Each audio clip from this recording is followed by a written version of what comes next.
네, 오늘 오후 2시 이태원 참사의 책임을 물어 탄핵 소추된 이상민 행정안전부 장관에 대한 헌재 결정이 나옵니다. 이태원 참사 발생 269일, 국회 탄핵 소추결 167일 만인데요. 결과에 따른 정치권 파장이 예상됩니다. 오늘의 정치권 이슈들 고성국 정치평론가 전병헌 전 청와대 정무수석과 함께 짚어보도록 하겠습니다. 어서 오십시오. 안녕하십니까? 안녕하십니까? 자, 잠시 오후 2시면 이상민 장관 탄핵에 대한 헌재 판단이 내려지게 되는데요. 일단은 이번 결과 어떻게 전망하시는지 두 분의 의견 여쭤보도록 하겠습니다. 먼저 발언 드리죠. 네, 저는 탄핵 기각될 거라고 예상합니다. 국회에서 이상민 장관 탄핵을 강행할 때부터 이게 재난의 정치화, 참사의 정쟁화라는 국민적 비판이 있었습니다. 중대한 이 사법적 잘못이 없는데도 이런 식으로 탄핵을 강행을 해서 저는 헌재가 오늘 기각 결정을 내릴 것을 확신하고 있습니다. 예, 기각을 확신한다. 동의하십니까?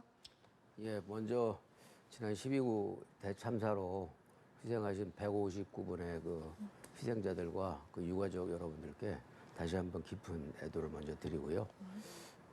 이번 그 탄핵 심판의 결과에 대해서 이 결과를 승패로 받아들이면 안 된다고 생각을 합니다. 정부 여당도 그렇고 민주당도 그렇고 정부 여당은 정부 여당대로 기각이 되면은 이 기각된 결과에 대해서 겸허하게 받아들이고 이 유가족들의 그 아픔과 상처를 더욱더 보듬고 이 재난 안전 대책에 대해서 전반적으로 시스템을 보강하고 획기적으로 업그레이드 시키는 그런 계기로 삼아야 된다고 생각을 하고요. 예. 또 민주당 입장에서는 탄핵이 가결이 된다면 이걸 승리로 받아들이지 말고 국민들이 이 159명이나 대참사를 겪었는데 아무도 실제적으로 책임을 지지 않는 무책임한 이런 상황에서 국민을 대신해서 일단 책임을 짓도록 한 것이기 때문에 이것에 대해서 국민적 의무를 대신한 것이다라는 겸허한 자세로 이 국정에 대해서 다시 한번 이 유가족들을 위로하고 정부 여당과 협조해서 재난안전 시스템을 더욱더 보완하고 강화시키는데 적극적으로 협력해 나가는 그런 계기로 만들었으면 좋겠습니다. 예, 결과 그 너머에 대한 부분까지 이야기를 해주셔서 고성국 평론가께도 한번 여쭤보면은 이번 판결을 가를 쟁점은 뭐가 될지 그리고 그 이후 그 너머의 것까지 한번 여쭤보겠습니다. 이 정치인이나 장관 같은 이 국무위원들은 어떤 사안이 발생했을 때 정치적 도의적 책임을 지게 돼 있는 자리입니다. 또 정부 여당은 국정에 무한 책임을 져야 되는 자리죠. 예. 그런데 그것하고 구체적으로 책임을 져야 될 사법적 잘못이 있어서 이를테면 탄핵을 당하거나 또는 파면을 당하거나 하는 것하고는 차원이 다른 겁니다. 아무런 법적 책임이 없어도 도의적 책임을 지고 물러나는 경우들이 왕왕 있습니다. 예. 그런데 이번 헌재의 그 탄핵 소추는 구체적으로 사법적 잘못이 있어서 그것도 중대한 잘못이 있어서 국회가 탄핵을 했고 헌법재판소가 지금 판단을 하고 있는 것이거든요. 그 점에 있어서 저는 탄핵이 기각될 것을 제가 확신한다는 뜻이고요. 네. 그렇다고 해서 우리 전 수석 말씀하신 대로 159명의 이 사망자가 난 대참사와 관련된 윤석열 정부와 주무부처 장관인 행안부 장관의 정치적 도의적 책임이 면해지는 것은 아니죠. 그런데 이제 이상민 장관 입장에서는 어쨌든 탄핵을 당해버리니까 그 순간 직무정지 되지 않습니까? 정치적 도의적 책임을 질래야 질 방법도 없어진 거예요. 그런데 바로 그때가 윤석열 정부가 출범하고 얼마 되지 않아서거든요. 그러니까 지금 사실 수재가 아직도 끝나지 않았는데 수재의 주무장관도 행안부 장관입니다. 중대본부장이 행안부 장관이에요. 직무대행이 장관 대리를 한다고는 하지만 직무대행이 있을 때와 장관이 있을 때는 아무래도 다를 수밖에 없잖아요. 그래서 지금 한 200여일 전에 더불어민주당이 정치적인 이유로 다시 말해서 재난을 정치화하고 정쟁화해서 정치적 이익을 보겠다는 계산 끝에 탄핵을 해서 오늘 기각이 된다면 그 사이에 있었던 행안부 장관의 부재, 그로 인한 국정 공백이라고 하는 데 대해서는 더불어민주당이 어떤 형태로든 책임 있는 자세로 국민들께 사과도 하고 또 윤석열 정부에 대해서도 입장 표명을 할 필요가 있다. 저는 그렇게 생각합니다. 예, 뭐 결과에 따라 다르겠습니다만 뭐 이상민 장관 스스로도 뭐 정치적 책임을 지는 그런 일도 있을 거지만 민주당이 책임을 져야 할 수도 있다라는 맥락에서 근데 말씀하신 것 같아요. 네, 우리 고 박사님이 이제 행안부 장관이 부재로 인해서 예. 이번 수해에 뭐 행정적 정치적 공백이 있었다. 그 부분에 대해서 민주당이 도의적 책임이 있다 이런 말씀하셨는데 그 정치적 공백으로 따진다고 한다면 대통령의 공백이 제일 큰 문제였죠. 사실은 그런 의미에서 그런 말씀 자체가 사실은 이 자리에서 이제 정치적 이 공세로 들릴 수 있는 오해를 받을 수 있는 말씀이라고 생각을 하고요.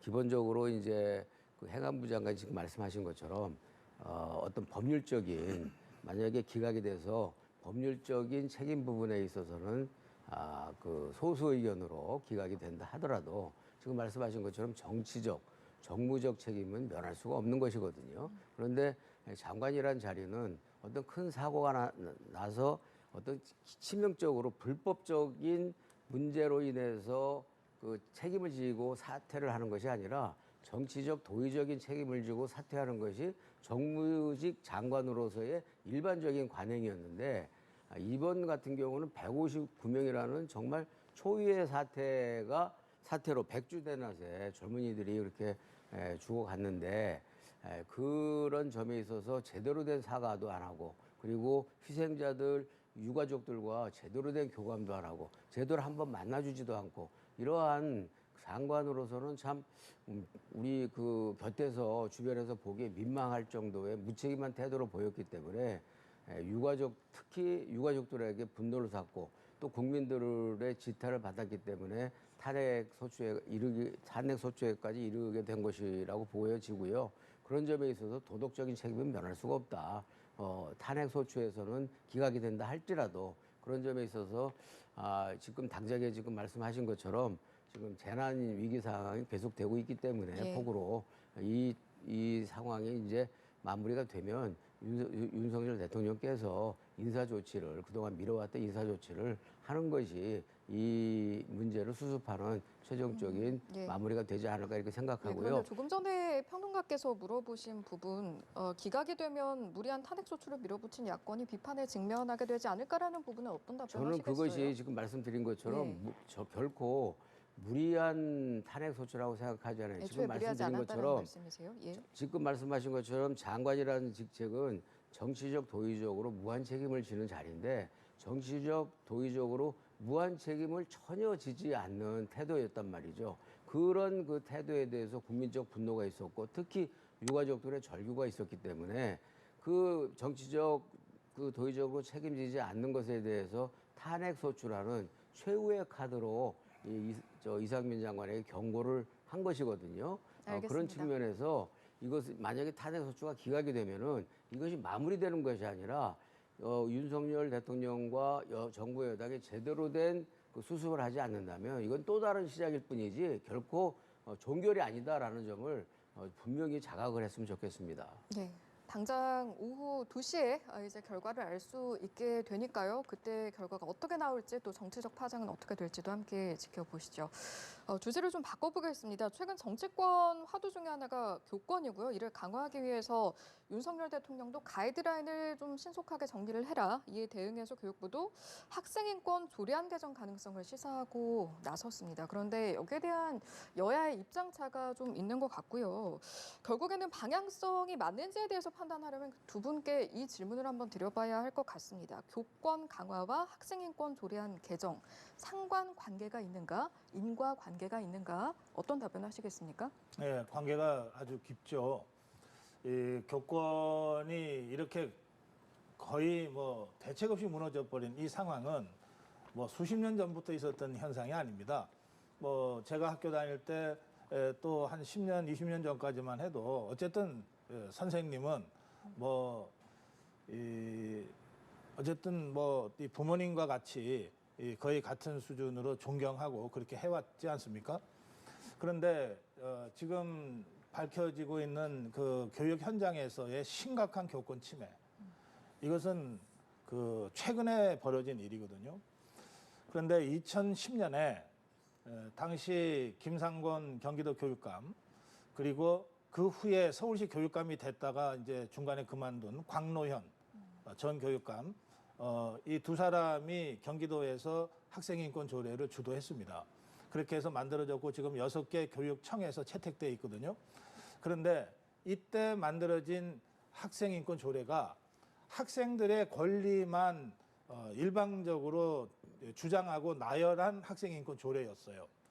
그러니까 당시에 학생인권 조례를 만들 때 참고했던 뉴욕의 학생 권리장전, 이것은 학생들의 권리와 학생들의 책임, 의무, 또 이 의무를 다하지 않았을 때 처벌 조항까지가 다 적시되어 있는 아주 균형 잡힌 학생 권리 장전이거든요. 예. 그런데 이걸 참고로 했다고 하면서도 실제로 여기서 학생들의 책임 부분이라든지 책임을 다하지 못했을 경우에 처벌 조항은 싹 빼버리고 권리 부분만 살려서 만들어 놓은 게 지금 2010년의 학생인권 조례입니다.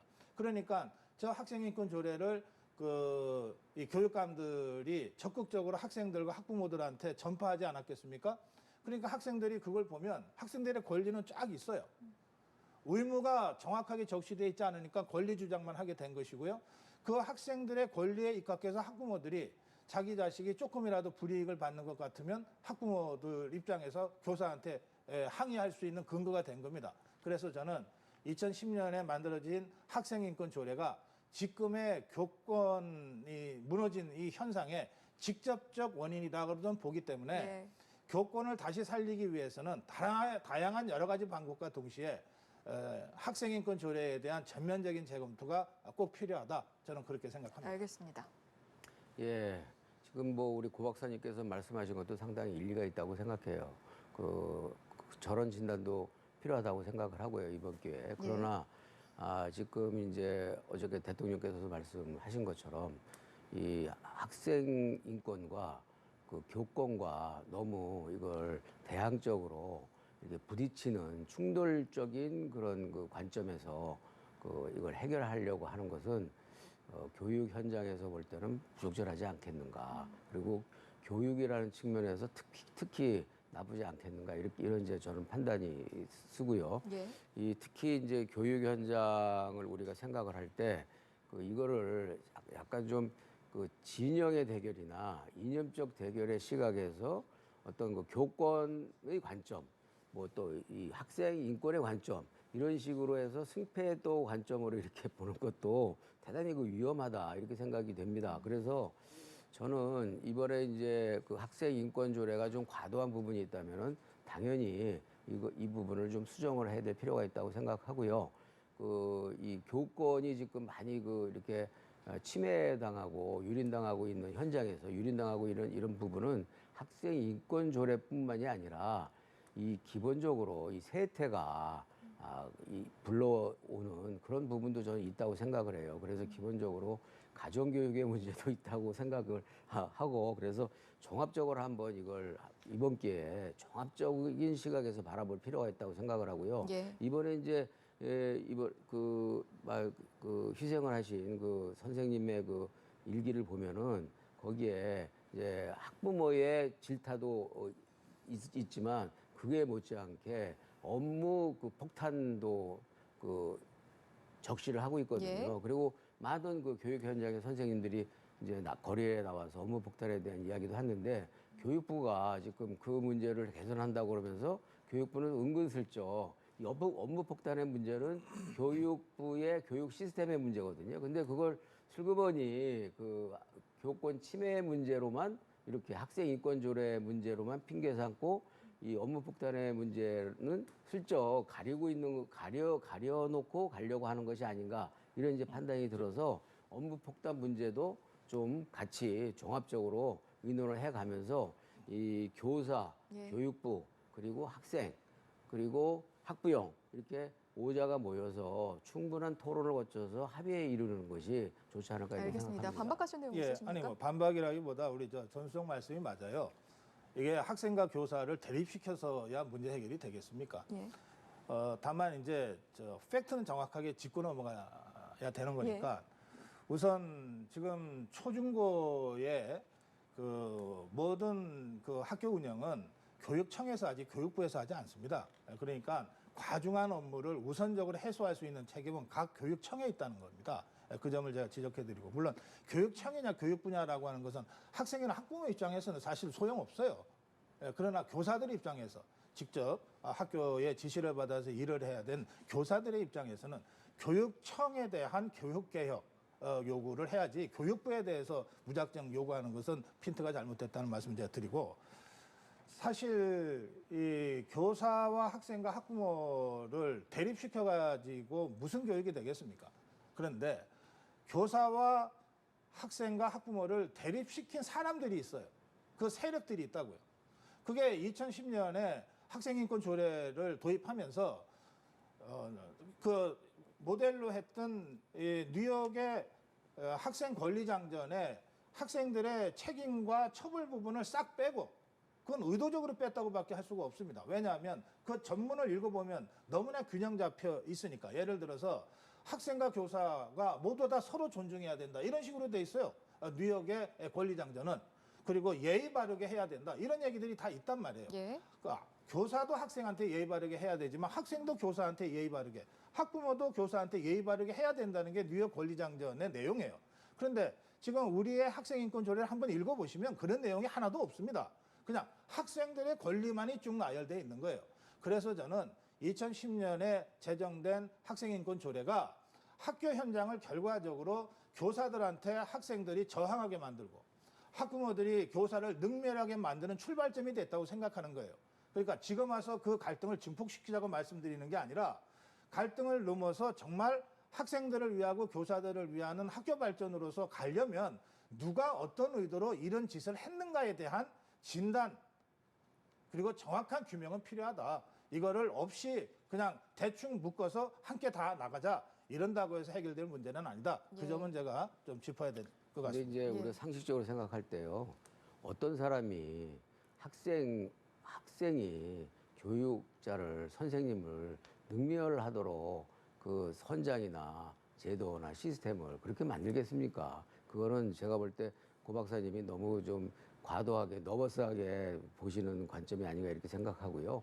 그 우리가 상식선에서 우리 상식을 가지고 그 가슴을 열고 그 당사자들이 토론을 하면은 충분히 합의된 좋은 결론을 낼 수 있다고 생각을 하고요. 가장 지금 우리가 경계해야 될 것은 이와 같이 어떤 그 진영의 논리를 가지고 적개심으로 서로 토론을 하게 되면 이것이 가장 나쁜 결론으로 도달할 수 있다라는 점을 경계하면서 좀 이 개방적인 토론으로 알겠습니다. 해서 좋은 결론을 냈으면 예. 좋겠습니다. 제대로 된 교육으로 향해 가자라는 데는 아마 이제 두 분 다 의견이 없으실 것 같은데요. 앞으로 어떻게 풀어갈 수 있을지 또 함께 지켜보시죠. 주제를 좀 바꿔보겠습니다. 여야 공방 중인 사안 또 있는데요. 양평 고속도로 관련해서 이제 국토위 현안 질의가 또 내일로 다가왔습니다. 그를 앞두고 국토부에서 자료를 공개를 했는데 여기에 대한 공방이 또 팽팽해요. 이번 자료 공개를 두고 두 분의 의견 어떠신지 한번 여쭤보겠습니다. 먼저 발언 드리죠. 예, 이거는 제가 볼 때는 그 원희룡 장관이 완전히 자충수를 뒀다고 생각해요. 기본적으로 이걸 쭉 살펴보면요. 7월 3일 날, 이 7월 3일 날 원희룡 장관의 기자간담회가 많은 사람한테 알려지지 않았더라고요. 근데 그 기자간담회에 그 자료, 그 동영상을 보면은 원희룡 장관이 늘공과 어공을 얘기를 해요. 그러면서 그 어공이 늘공이 이 양평 고속도로와 관련해서 변경된 자료를 보고를 했다는 거예요. 딱 자기가 보는 순간에 이래서 어공이 필요하구나. 이 자료를 보니까 변경안이 딱 이 강상면 쪽으로 이제 변경안을 가지고 왔다는 거예요. 그런데 그 강상면 쪽에는 이제 여사님 쪽 토지가 있다는 것을 본인이 이제 알고 있었기 때문에 이 프레임이 딱 이거는 그 의도를 하지 않았더라도 프레임이 딱 이거 선입견이다, 프레임이 이거는 공격을 받을 수밖에 없다. 그래서 이게 늘공은 정무적 감각이 역시 떨어지는구나. 그래서 정무적 감각이 있는 어공이 필요하다. 그래서 자기가 뇌피셜로 이거는 원점에서 재검토하라 이렇게 얘기를 했다고 의기양양하게 얘기를 해요. 그러면서 자기가 얼토당토하지 않은 공격을 대통령 부부에 대한 공격을 자기가 막아냈다라는 의기양양한 표정을 지으면서 이제 해명을 하거든요. 그런데 난데없이 3일이 지난 6일 날 당정회의를 마치고 나서 당정회의 할 때도 당정회의를 하나만 한 상태에서 굉장히 안절부절한 상태에서 했다는 거예요. 그리고 나와갖고서 주머니 속에서 메모를 꺼내가지고 갑자기 백지화를 선언했단 말이에요. 예. 그럼 백지화를 선언함으로써 모든 대한민국 국민이 강상면이 어디 있는지 알 수가 없었는데 대한민국 국민이 강상면을 알게 됐고 그리고 대통령님 처가 땅이 그쪽에 네. 있다는 걸 알게 됐고 지금은 좌우 유튜버들의 성지가 돼버린 거예요. 그런 상태가 돼버린 상태에서 지금 자료를 공개를 했는데 그 자료 공개한 것도 선별해서 모든 자료를 다 공개했다는데 민주당 지금 국토위원들이 딱 보니까 선별해서 공개했다고 지금 지적당하고 있는 것이죠. 내일 이제 국토위에서 열려서 얘기를 하는데 예. 아마 제가 말씀드린 이런 동영상도 아마 제출이 되지 않을까 싶습니다. 알겠습니다. 더불어민주당에서 원희룡 장관이 아주 겁이 나긴 나는 모양이에요. 그러니까 자꾸 원희룡 장관을 희화하고 그러시는데 정치 같이 했다 그러시면서 좀 자제해 주시면 좋겠고 내일 국토위에서 원희룡 장관과 우리 국회의원들이 직접 질의응답을 할 거니까 어떤 과정을 통해서 백지화 선언이 내려졌는지는 직접 설명을 들으면 될 것 같아요. 7년간에 걸쳐서 주요 보고서, 뭐 전부 다인지 어떤지는 제가 다 못 봤기 때문에 모르지만, 이를테면은 예타한 보고서, 그 이후에 타당성 보고서, 그 다음에 민간 기업의 타당성 보고서, 그 다음에 자문기관들의 자문 의견, 이런 주요 자료들이 다 지금 공개돼 있지 않습니까? 그렇다면 서울 양평 고속도로와 관련돼서 정부가 교통부가 갖고 있는 모든 자료가 일단 다 공개됐다고 봐야 되는 것이거든요. 그런데 저거는 이 자체가 예외적인 것 아닙니까? 정부가 어떤 사업을 할 때 저런 식의 자료 공개를 한 건 이번이 처음이에요. 자료 공개 요청도 없이. 그러면 그 정도로 이 상황이 심각하다고 본 거거든요. 그러면 교통부가 뭘 심각하다고 본 것인가? 예.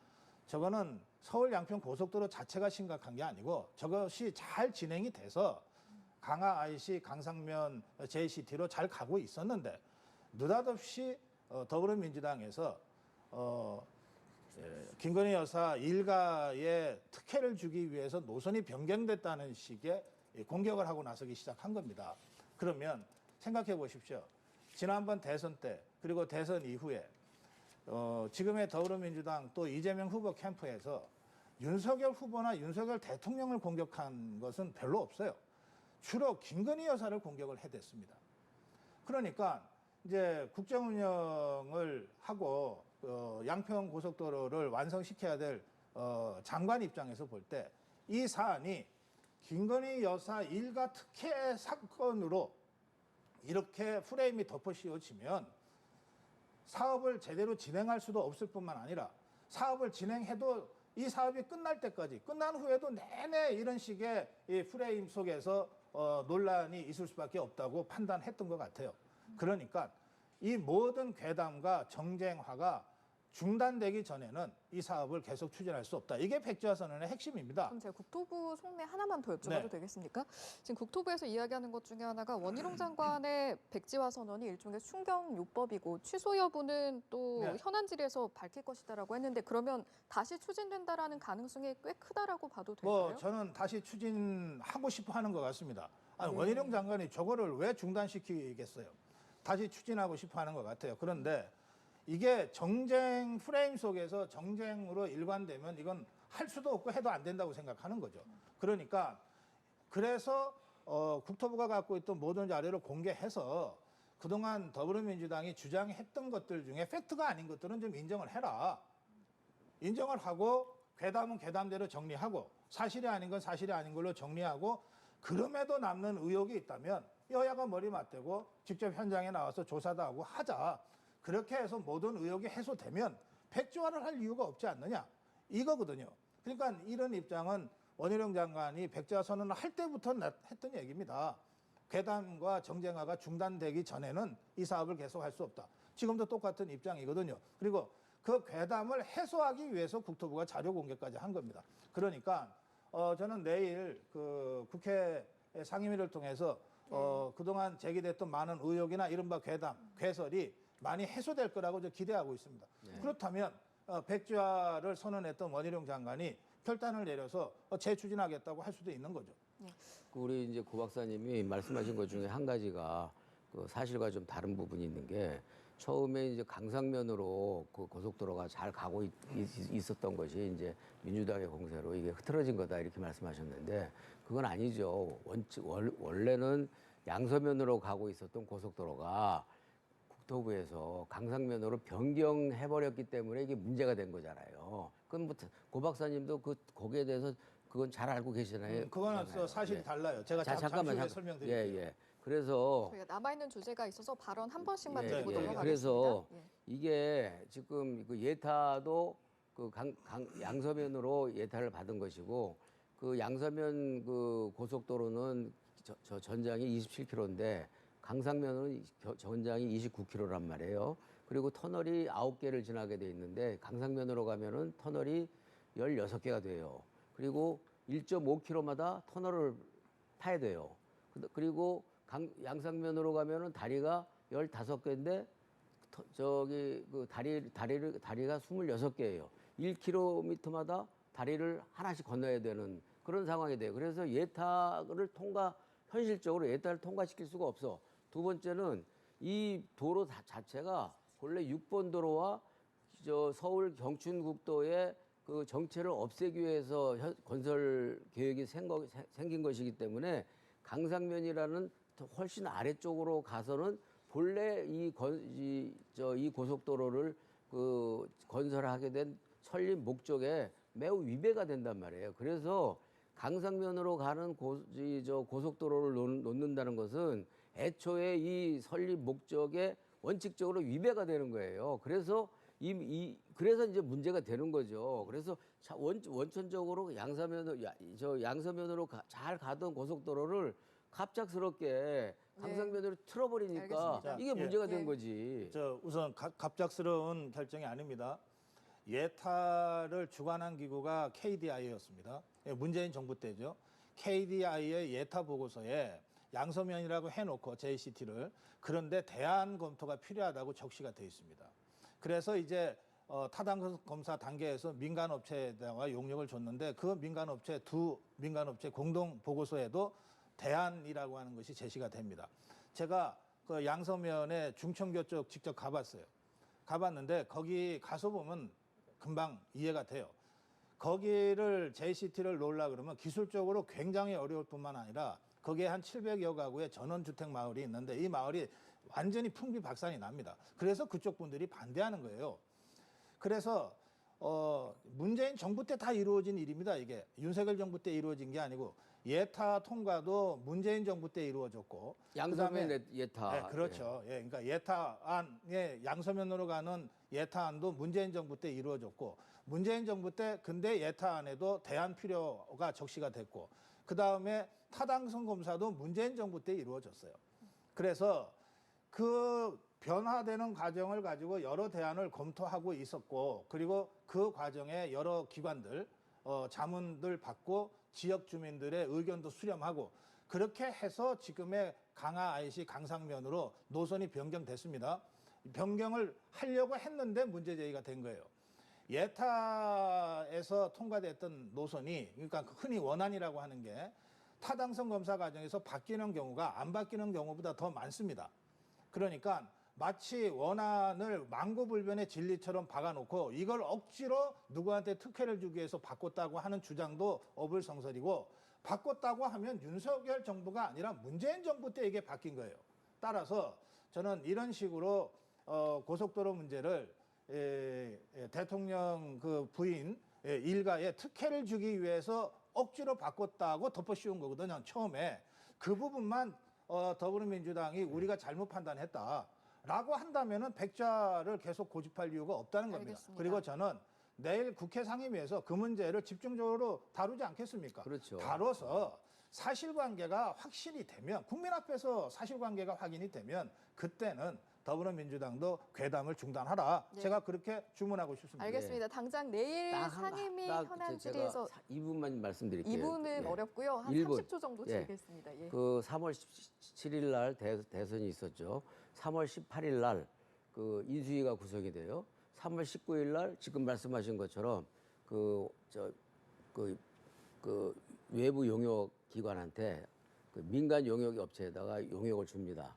그리고 5월 28일 날 용역 결과가 나와요. 근데 이 용역 이 고속도로의 용역 기간은 KDI에서 2년 동안 검토한 용역이에요. 근데 요 민간 기업은 불과 50일 만에 그 타당성 검토라고 해갖고서 이걸 바꿔요. 근데 그 바꾸는 결과가 그 발주처가 그 본래 그 있었는데 발주처가 발주한 그 내용과 그 민간 용역처가 그 내용을 바꿔서 발표해. 이것은 극히 이례적인 것이고, 그리고 지금 문재인 정부 시절에 했다고 하는데 이미 3월 18일 날 그 알겠습니다. 인수위가 구성됨으로 해서 정권은 이미 윤석열 정부로 넘어간 상태라고 봐야죠. 제가 10초만 말씀드릴게요. 예, 10초만 드리겠습니다. 그렇게 말씀하시면 문재인 대통령 퇴임하기 전날까지 알밖에 하면서 간 사람입니다. 그 인사하고 자, 다르죠. 예, 두 분 마음은 알지만 이제 당장 내일 현안 질의도 있고요. 이게 또 쟁점이 되는 부분이니까 저희가 다음 주제로 일단은 넘어가고 다음 주에 기회가 되면 또 다시 다뤄보도록 예, 하겠습니다. 이 내용도 한번 짚어보겠습니다. 가상자산 거래 관련 내용인데 이게 관련 정보를 신고한 의원 11명에 대한 부분, 이걸 두고 여러 가지 이야기가 나오고 있습니다만 여야 의원들이 있는데 그중에 권영세 의원의 경우에 민주당에서 윤리특위에 제소해야 한다 주장하고 있고, 국민의힘에서는 이거 김남국 의원 물타기 아니냐 이런 주장 내놓고 있는데요. 저희가 지금 주제부터는 좀 속도감 있게 나가야 해서 두 분 의견 간단하게 일단 하나씩 들어보도록 하겠습니다. 예, 우선 자진 신고한 내역을 국회윤리위가 어떤 법적 근거로 공개했는지 제가 좀 의문입니다. 그 부분은 앞으로 따져봐야 될 것이고요. 어쨌든 공개가 된 것을 가지고 말씀드리자면 저는 권영세 장관이 부적절한 행동을 했다고 생각합니다.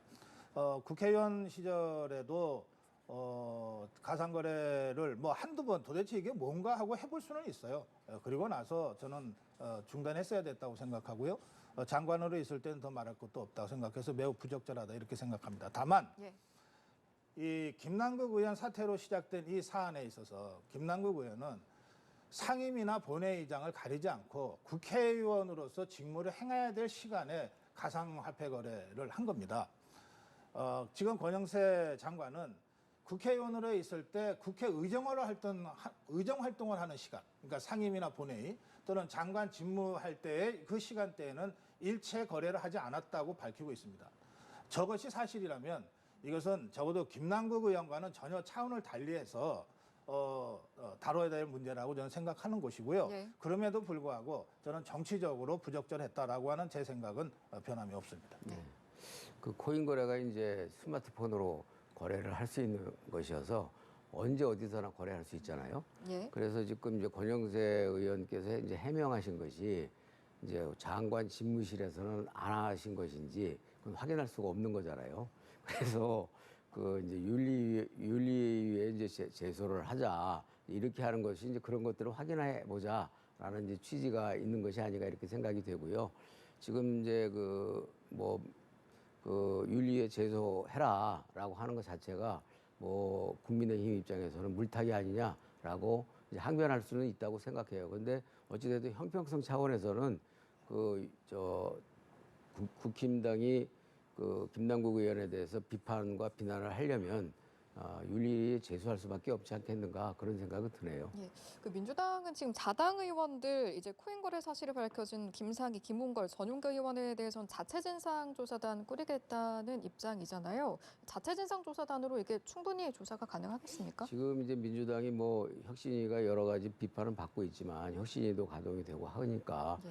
뭐 충분히 자체 진상 조사로서 아마 명백하게 밝혀질 수 있으리라고 생각합니다. 네, 알겠습니다. 자체 진상조사로 제대로 밝혀진 적이 없지 않습니까? 그래요? 당장 돈봉투 사건 때도 자체 진상조사한다 그러고 밝혀낸 것도 없고, 그리고 포기했잖아요. 특히 그건.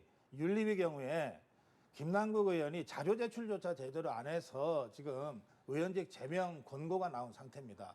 국회 윤리특위의 조사도 제대로 안 받는 사람이 자체 조사를 통해서 뭔가를 결과를 발표할 때 다른 게 아니에요. 국민들이 설득, 국민들이 납득할 수 있겠느냐. 정치는 국민 보고 하는 것 아닙니까? 그 점에서 자체 조사 문제는 문제를 푸는 방법은 아니라고 저는 생각합니다. 예. 그럼 뭐 어떻게 일단 해나가야 할까요? 자체 진상 조사를 본질적으로는? 하고 예. 만약에 그것이 부족하다고 한다면 뭐 그것도 또 윤리로 그 국민적 압박과 그 국민의힘의 그 요구에 의해서 유리로 넘어갈 수 있는 그런 가능성은 있다고 봐야 되겠죠. 알겠습니다. 가상자산 거래 계속해서 정치권에서 언급이 되는 내용들인데요. 앞으로 상황들 어떻게 좀 정리가 될지 함께 지켜보도록 하겠습니다. 오늘 이 시간은 전병헌 전 청와대 정무수석, 고성국 정치평론가 두 분과 함께했습니다. 고맙습니다. 고맙습니다.